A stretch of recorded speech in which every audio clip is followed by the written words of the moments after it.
In the previous video, I went through a few theorems. Namely, I did the 3 theorems that were, I think, optional exercises from the homework, A, B, and C. In this video, I'm going to look at 2 types of proofs where you don't have all the letters that you would want in the proof that you have in the conclusion. So we're going to have to use some type of rule in some way or shape or form to introduce the letter into the proof. And I'm going to show you a few different strategies for that. So let's go ahead and start with D from the exercises. D from the exercises that says that not Q leads to P arrow Q arrow R. So there's going to be a few different ways to do this, but note that we need to somehow get a P into the proof and an R into the proof. So here's one of the most straightforward strategies. Folks could try to do a conditional proof here. That wouldn't necessarily work out the best, but I'll do that first. So let's say that you start off with negation Q as your assumption, and then you decide to do a conditional proof. A conditional proof would assume P for the sake of a conditional proof in order to reach Q arrow R.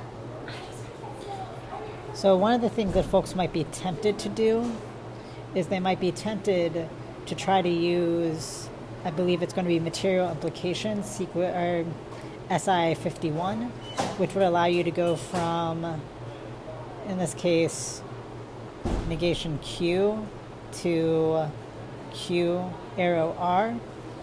And you can do that, but this is the problem that you're going to run into. So I'm going to do this, then I'm going to do it another way.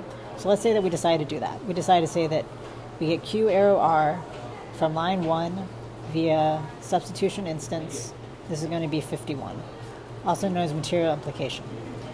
Note that P hasn't actually led to Q arrow R. So what we would have to do first is we would actually have to AND them together.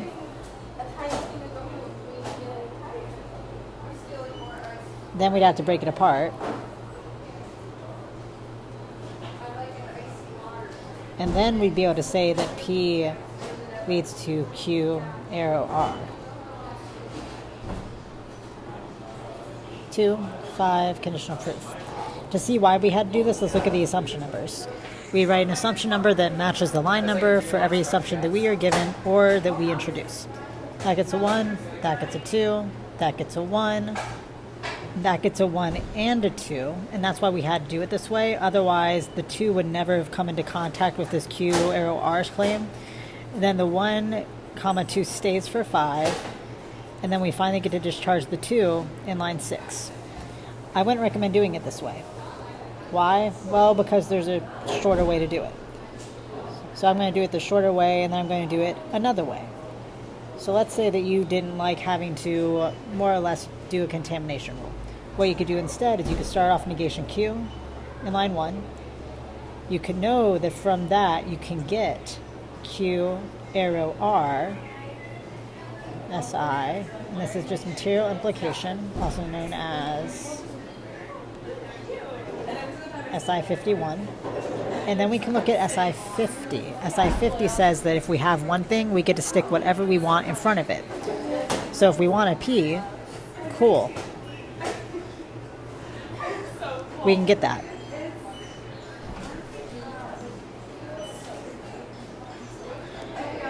Then it's just ones all the way down. This is the most straightforward way of doing this proof. There are other options. I'm going to do one more. I'm going to do it for reductio just to show you what happens.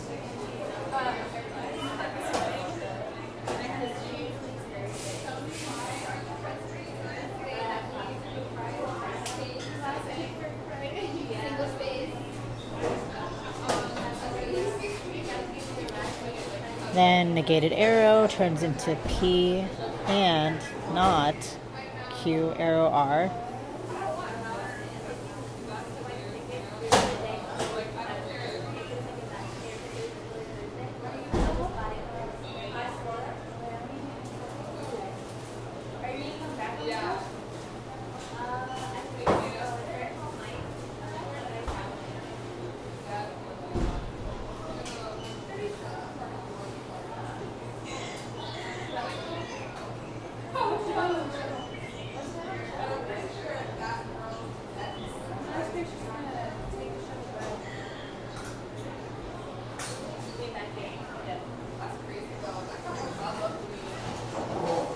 We want a contradiction, so note we have not Q and Q. So 1, 7, and introduction. And now that we've reached a contradiction, we're going to be able to finally go back and discharge our contradiction line. So then we get to write this.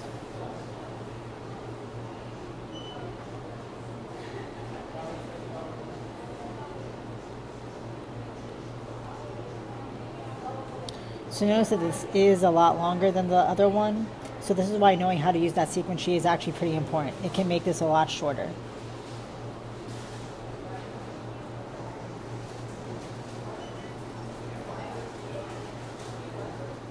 And notice that we don't actually refer to line 1 until all the way down at line 9. Then write down 1 and 2, discharge the 2. We end with a 1. 1 was the only assumption we were given initially, so this works out well.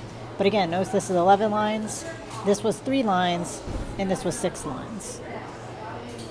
Might be a good idea to know how to do this one. Let's do one more. So let's say that we were given the following.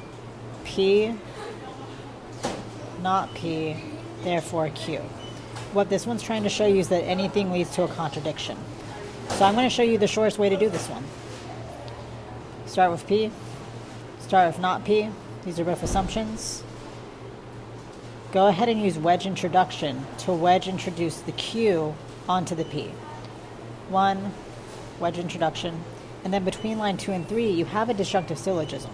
We know that when we have stuff like it's either, like let's say that's badly drawn soup. Let's say that we know that somebody has soup or they had salad. Have some green stuff on there. We know that somebody either had soup or they had salad, and they tell us that they didn't have the soup. It means they must have had the salad. Likewise over here. If we know that either P or Q is the case, and we know that we don't have P, it means we must have Q. 2, 3, disjunctive syllogism. You also see this written as modus tollendo ponens. Both of those are fine. Both of those are perfectly acceptable to write down for this. I would say this is the way to go, because it's also just ones all the way down. Could you do this with reductio? Yes. But we would run to the same problem that we ran in earlier. So let's review all the way up here. Since we already have a contradiction, we would have to contaminate that contradiction with the piece that we actually want to contradict. So to go back down here, if we wanted to do a contradiction with that, we would have to start with negation Q, and then we would have to introduce it onto this, and then break this piece off to be able to say that negation Q led to a contradiction. Otherwise, it wouldn't work, but this is actually the shortest way. So I'd recommend, if you practice this problem, and you should, learn to do it this way with disjunctive syllogism. It's the fastest and the most straightforward way of all the things that you could try. There are a few other things that you could try. For example, you could also do it this way, which is rather short. Let me just demo it real fast. Start with P, start with not P, assumption. If you like the 50 and 51 rules, so from negation P, we can get P arrow Q from 2 SI 51, also known as material implication. And then we could just do a modus ponens from 1 and 3 in PP.